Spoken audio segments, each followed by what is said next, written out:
I didn't yell when she said it. Her words hit the hallway like a hammer. You've got 48 hours to pack your things. That house belongs to your sister now. Her face was stone, her eyes even colder than the walls around us. My own mother cutting me out, erasing me from the home I had rebuilt with my own 2 hands. I didn't argue, I didn't plead, I just nodded. But inside I felt the ground shift beneath me. Betrayal doesn't always roar, it whispers. And in that quiet, I started planning. I'd grown up believing in fairness. My sister Claire never had. She was wild, selfish, always demanding, always taking. And Mom, she let her. I was the quiet one, the one who fixed things, the one who stayed invisible. When Dad died, the house came to me. He'd left it in my name, not because I was his favorite, but because he trusted me to protect it. He knew Claire would sell it off in a heartbeat. But now, I was watching Mom undo his will with nothing but words, handing Claire what never belonged to her. The anger inside me wasn't loud, it was sharp and steady. The betrayal came in pieces, whispered conversations between Mom and Claire that stopped when I walked in, the way the room fell silent, the smug grin Claire wore like she'd already won. Then I saw the papers.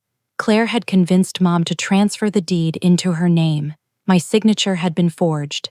That was the breaking point. I didn't scream, I didn't run to a lawyer, not yet.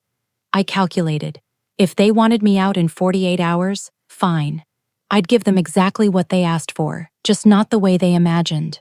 I copied every forged document, backed them up on 3 different drives. One went to a lawyer friend off the record, another to my email, and the last hidden away where only I knew.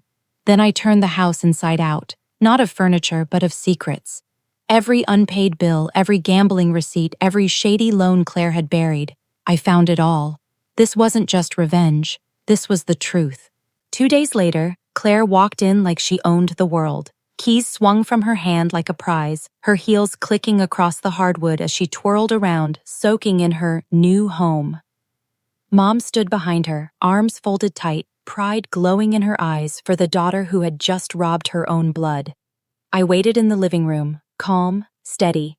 Claire smirked and said, "This is mine now." I smiled back and nodded toward the counter. "Check the mail." She frowned, then tore open the neat stack I had left for her. Page after page spilled out. Her debts, her forged paperwork, her gambling records, all in her handwriting. Her smirk faltered, her hands began to shake. Mom's face drained pale. "What? What is this?" Claire stammered. "Proof," I said softly. "Proof you forged, proof you stole, proof this house will never be yours." The air turned heavy, almost suffocating.